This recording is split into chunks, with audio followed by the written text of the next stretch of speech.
আসসালামু আলাইকুম সম্মানিত প্রাথমিক বিদ্যালয়ের শিক্ষকবৃন্দ, আপনারা সকলে অবগত আছেন যে আমাদের এবারের সাব ক্লাস্টার প্রশিক্ষণটি হতে যাচ্ছে শিক্ষক কল্যাণ ট্রাস্ট ব্যবস্থাপনা সিস্টেম এই বিষয়ের উপর। তো এটি আমাদের জাতীয়ভাবে নির্ধারণ করা হয়েছে। এই বিষয়টির জন্য আমাদেরকে প্রত্যেক উপজেলায় একটি করে পিডিএফ ফাইল পাঠানো হয়েছে। আপনারা ইতিমধ্যে অনেকেই সোশ্যাল মিডিয়ার মাধ্যমে জানতে পেরেছেন এবং দেখছেন। আপনারা চাইলে এই পিডিএফ ফাইলটিকে খুব সুন্দরভাবে পাওয়ার পয়েন্টে উপস্থাপন করার সুবিধার্থে আপনারা আপনাদের মতন করে সাজিয়ে নিতে পারেন। তো আমি আমার মতন করে এই পিডিএফ ফাইলটিকে পাওয়ার পয়েন্টে প্রেজেন্টেশন করার জন্য একটা আইডিয়া আপনাদের সাথে শেয়ার করতে যাচ্ছি। আশা করি আপনাদের উপকারে আসবে। আপনারাও চাইলে এভাবে খুব সুন্দরভাবে পাওয়ার পয়েন্টে আপনারা এটাকে উপস্থাপন করতে পারেন। তো চলুন আমি আপনাদেরকে একটু দেখাই যে কিভাবে আমি এখানে এটাকে সাজালাম। তো প্রথমে একটা স্বাগতম স্লাইড, তারপর আমাদের দ্বিতীয় স্লাইড এখানে থাকবে উদ্দেশ্য এবং আমাদের যে বর্তমান প্রদত্ত সেবাসমূহের জন্য একটা স্লাইড। এরপরে রাখা হয়েছে চলমান কার্যক্রমগুলি। এখানে যেমন রয়েছে সদস্য, শিক্ষক চাঁদা এবং অনুদান, দুটি অপশন এখানে থাকবে। এগুলি নিয়ে আমরা কথা বলবো। এরপরে স্মার্ট সলিউশন, এখানে নির্দেশনা দেওয়া আছে শেফে ক্লিক করার জন্য। এখানে ক্লিক করলে এটা দেখাবে এবং এখানে ক্লিক করলে এটা দেখাবে এবং এখানে ক্লিক করলে এইটা দেখাবে।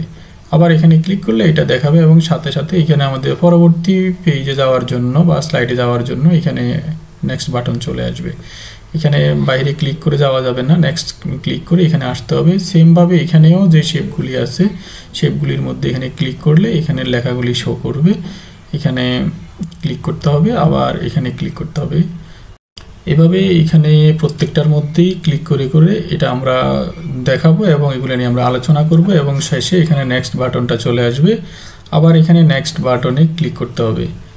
তারপর আমরা এই পেজে আসবো। এটা আমাদের যে নেট পেজ বা ওয়েবসাইটের পেজ। এখানে আমরা পুরো তিনটি অপশন দেখতে পাবো। একটা হচ্ছে টাস্টি বোর্ড, একটা হচ্ছে গ্যাজেট। আমরা প্রথমে টাস্টি বোর্ডে ক্লিক করে টাস্টি বোর্ডের যেই ফাইলটা যারা সদস্য রয়েছেন তাদেরকে এখানে দেখিয়ে দেব এবং পরবর্তীতে গ্যাজেট ফাইলেও ক্লিক করে গ্যাজেটের ফাইলটিও আমরা একটু উপস্থাপন করব, এখানে দেখিয়ে দেব।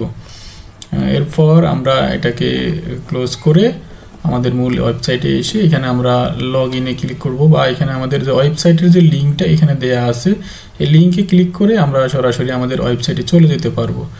আমরা সরাসরি এই কাজগুলি ওয়েবসাইট থেকেও দেখাতে পারি, তবে আমরা প্রথমে অফলাইনে একবার দেখিয়ে নেব, পরবর্তীতে আমরা সরাসরি অনলাইনে চলে যাব। এই যে এটা হচ্ছে সরাসরি অনলাইন পেজ। তো আমি এখান থেকে ক্লোজ করে পাওয়ার পয়েন্টে একটু দেখাই। এরপর আমরা এখানে লগ ইন বাটনে ক্লিক করব, আমাদের লগ ইন পেজটা এখানে চলে আসবে। এখানেও লিঙ্কটা দেয়া আছে, এখান থেকে আমরা নেট পেজে যেতে পারবো। আর এখানে আমরা প্রথমে আমাদের ইউজার নেম হিসাবে আমাদের আইপিএমএসে নিবন্ধিত যে মোবাইল নাম্বারটি সেই মোবাইল নাম্বারটি আমরা এখানে এন্ট্রি করব এবং এখানে আমাদের ডিফল্টভাবে একটা পাসওয়ার্ড দেওয়া থাকবে সকলের জন্য। সেই পাসওয়ার্ডটা এখানে দিয়ে আমরা এখানে লগ ইন বাটনে ক্লিক করব। তারপর আমাদের ড্যাশবোর্ডটা এখানে ওপেন হবে। এখানে আমাদের নাম এবং ডেজিগনেশন সহ এগুলি এখানে চলে আসবে এবং পরবর্তী স্টেজগুলি দেখার জন্য আমাদের এখানে একটা বাটন দেওয়া আছে। যে ধাপগুলি অতিক্রম করব আমরা, সেই ধাপগুলি অতিক্রম করার জন্য এখানে যে নির্দেশনা দেওয়া আছে নির্দেশনাতে ক্লিক করে আমাদের জাস্ট আমরা ধাপগুলি একবার এখানে ক্লিক করে দেখে নেব। আমরা এখানে ক্লিক করে করে এগুলো দেখে নেব এবং আলোচনা করব এবং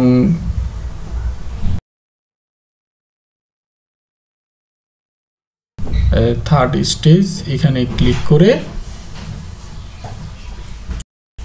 এবার এখানে ক্লিক করলে আমাদের এই যে গেট স্টার্ট পেজটা এখানে বাটনটা শো করবে। বাটনে আমরা ক্লিক করে আমরা আবার আমাদের ড্যাশবোর্ডে ফেরত আসবো। তো এখানে ক্লিক করে আমাদের যে কন্ট্রিবিউশনগুলি এখান থেকে আমাদেরকে দেখাতে হবে। যে কন্ট্রিবিউশনগুলি আমাদের ডিউরেশন আমাদের যে 3 বছরের কন্ট্রিবিউশনগুলি আছে সেগুলি আমরা এখান থেকে সাবমিট করতে হবে। প্রথমে একবার ক্লিক করে আমরা এখানে আমাদের অর্থ বছর এবং টাকার পরিমাণটা দেখতে পাবো। এটা একটু আবার এখানে সাবমিটে ক্লিক করে আমরা এবার চাঁদাগুলো আমরা এখান থেকে প্রদান করব। এখানে টাকাটা দেখাবে। এটা আমাদের টেস্টের জন্য দেওয়া হয়েছে, তাই এখানে 2 টাকা। এটা কিন্তু মূলত 2 টাকা না, এখানে প্রায় 200 টাকা করে প্রত্যেক বছর আমাদেরকে চাঁদা দিতে হবে। এটা এখান থেকে দেখাবে। আপনি সোনালী ব্যাংকের মাধ্যমে সরাসরি দিতে পারবেন অ্যাকাউন্ট থেকে, ওয়ালেট থেকে, বা আপনি যদি কার্ড থেকে দিতে চান এই যে কার্ডে ক্লিক করলে আপনার এই যে কার্ডের অপশনগুলি দেখাবে, এখান থেকে আপনি দিতে পারবেন, অথবা মোবাইল ব্যাংকিংয়ে ক্লিক করে মোবাইল ব্যাংকিংয়ে যতগুলো মাধ্যম আছে সবগুলি এখানে দেখাবে, ওগুলো থেকে দিতে পারবেন। বা ইন্টারনেট ব্যাংকিংয়ে ক্লিক করলে ইন্টারনেট ব্যাংকিং সার্ভিসগুলো দেখাবে। তো আমি আপনাদেরকে আপাতত মোবাইল ব্যাংকিংয়েরটা দেখাবো। তো মোবাইল ব্যাংকিংয়ে আমি ক্লিক করলাম। এখানে মোবাইল ব্যাংকিংয়ের সবগুলি মাধ্যম আছে, তার মধ্যে আমি আপাতত যে নগদের যে মাধ্যমটা, এই মাধ্যমটা দিয়ে দেখাচ্ছি। প্রত্যেকটাতে একই সিস্টেম। এখানে ক্লিক করার পর আপনার টাকার পরিমাণ এবং ফির পরিমাণটা দেখাবে। এটা দেখে নিয়ে আপনি কনফার্মে ক্লিক করবেন। তো কনফার্মে ক্লিক করার পর আপনার মোবাইল নাম্বারটা এখানে দিতে হবে। নগদ অ্যাকাউন্টের যে মোবাইল নাম্বার, সেই মোবাইল নাম্বারটাই এখানে দিবেন আপনি। দেওয়ার পর আপনি প্রসিডে ক্লিক করবেন। এরপর আপনার মোবাইলে একটা ওটিপি যাবে 6 সংখ্যার, সেই ওটিপিটা এখানে বসাবেন। ওটিপিটা দেওয়ার পর আপনি প্রসিডে আবার ক্লিক করবেন। এবার আপনার মোবাইলের এবার নগদ অ্যাকাউন্টের পিন নাম্বারটা এখানে দিবেন, 4 সংখ্যার পিন নাম্বারটা দিয়ে এখানে আবার প্রসিডে ক্লিক করবেন।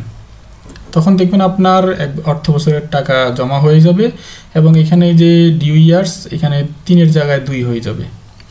এভাবে আপনি এখানে ক্লিক করে করে পরপর 3 বার 3 অর্থ বছরের টাকা আপনি এখান থেকে পে করতে হবে, অর্থাৎ 3 অর্থ বছরে প্রায় 600 টাকা আপনাকে জমা করতে হবে। তো আমি বাকিগুলো আর দেখালাম না, আমি সরাসরি ধরুন আমি 3 অর্থ বছরেরটাই দিয়ে দিলাম। তখন এভাবে আপনাদেরকে দেখাবে। এই পেজে আপনি কয় তারিখে টাকা দিয়েছেন, আপনার অর্থ বছরগুলোও এখানে দেখাবে। এখানে ট্র্যাকিং নাম্বারটা দেখাবে, আমি একটু ব্লার করে রেখেছি এখানে। আবার এখানে আপনার সাকসেস দেখাবে, রিসিপ্ট দেখতে পারবেন আপনি এখান থেকে ক্লিক করে। আপনার যে অর্থ বছরের প্রত্যেকটা পেজের প্রত্যেকটার আপনি এখান থেকে স্লিপ দেখতে পারবেন বা পিন করতে পারবেন। আমি আবার ব্যাকে আসলাম এবং এখানে ক্লিক করলে আপনি দেখবেন যে অনুদানের আবেদনের জন্য অনুদান সহায়তার জন্য আবেদন করুন। এখানে বাটনটাও চলে আসবে এবং আপনার ডিউ দেখাবে এখানে 0 এবং এটা গ্রিন কালারও হয়ে যাবে।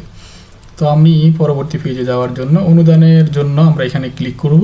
এটা 3 অর্থ বছরের টাকা না দিলে কিন্তু এই বাটনটা শো করবে না। এখানে ক্লিক করলে ডিফল্টভাবে চিকিৎসা সেবার পেজটা এখানে অটোমেটিক চলে আসবে। এখানে এইটা রেডিও বাটনটা অটোমেটিক দেওয়া থাকবে। আপনি এখানে ক্লিক করে আপনার প্রয়োজনীয় যত তথ্য আছে সবগুলো এখান থেকে ফিল আপ করবেন। এখানে আমরা মূল বেতন, নাম, এরপর আপনার এখানে জন্ম তারিখ এবং এখানে যতগুলি চাহিদা যেভাবে আপনার চেয়েছে পুরো ফর্মটা আপনি ফিল আপ করতে হবে। সম্পূর্ণ ফর্মটা ফিল আপ করবেন। তো আমি এটা পাওয়ার পয়েন্টের মাধ্যমে দেখাচ্ছি আপনাদেরকে, আপনারা কিন্তু নেটে অনলাইনে এটাকে সুন্দরভাবে ফিল আপ করবেন। এরপর চার্জারের প্রয়োজন হলে এখানে ক্লিক করে এটা ওপেন করে আপনার অনুদানের কত টাকা চাচ্ছেন সেই টাকার পরিমাণটা এখানে লিখে দিবেন এবং আগে থেকে আপনি একটা আবেদন কপি আপনি কম্পোজ করে রাখবেন। সেই আবেদনের কপিটাকে এখানে আপনি অ্যাটাচ করে দিবেন এবং এখানে আপনার যত নথি রয়েছে চিকিৎসা সম্পর্কিত যত ধরনের ফাইল রয়েছে সবগুলি ফাইল আপনি এখানে ক্লিক করে এটাকে এইখানে অ্যাটাচ করে দিবেন। এই ফাইলটার মধ্যে ফাইলের সাইজ এখানে দেখা আছে। এর পরবর্তীতে আপনি সাবমিটে ক্লিক করলে এটা আপনার সাবমিট হয়ে যাবে। আর শিক্ষাবৃত্তির জন্য আবেদন করতে গেলে এখানে বৃত্তির অপশন আছে, এই বৃত্তিতে ক্লিক করলে আপনি বৃত্তির পেজে চলে আসবেন। সেমভাবে এটা শিক্ষাবৃত্তির পেজ, এখানেও সেমভাবে আপনি এই প্রত্যেকটা ফিল আপনি এখানে ফিল আপ করবেন। যেগুলি ম্যান্ডেটরি এগুলি অবশ্যই ফিল আপ করতে হবে। আপনার যত সন্তান রয়েছে প্রত্যেক সন্তানের কারা কোন পরীক্ষায় তারা কোথায় লেখাপড়া করছে এবং তাদের কি ফলাফল সেগুলি এখানে এন্ট্রি করবেন এবং আরও প্রয়োজন হলে এখানে প্লাস বাটনে ক্লিক করে দিবেন। অনুদানের পরিমাণ লিখবেন, ফাইলটা অ্যাটাচ করবেন সেম নিয়মে এবং সকল নথি এখানে সাবমিট করবেন, মার্কশিট, প্রশংসাপত্র যা প্রয়োজন সব দিয়ে সাবমিটে ক্লিক করবেন। সাবমিটে ক্লিক করার পর আপনার এটাও সাবমিট হয়ে যাবে। তো মূলত আমাদের এই ওয়েবসাইটের মধ্যে এতটুকুই কাজ।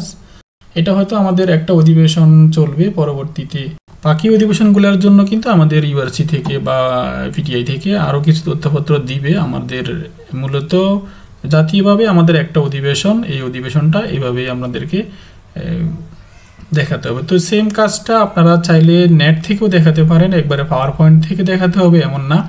যদি কেউ পাওয়ার পয়েন্ট থেকে দেখাতে চান, যদি নেটের সমস্যা থাকে তাহলে এইভাবে আপনারা তৈরি করে আপনারা পাওয়ার পয়েন্টেও দেখাতে পারবেন। তো আমার এই আইডিয়াটি আপনাদের কাছে কেমন লেগেছে অবশ্যই কমেন্ট করে জানাবেন এবং ভিডিওটি শেয়ার করে অন্য শিক্ষকদের দেখার সুযোগ করে দিবেন। তো সবাইকে আবারও অসংখ্য ধন্যবাদ। আসসালামু আলাইকুম।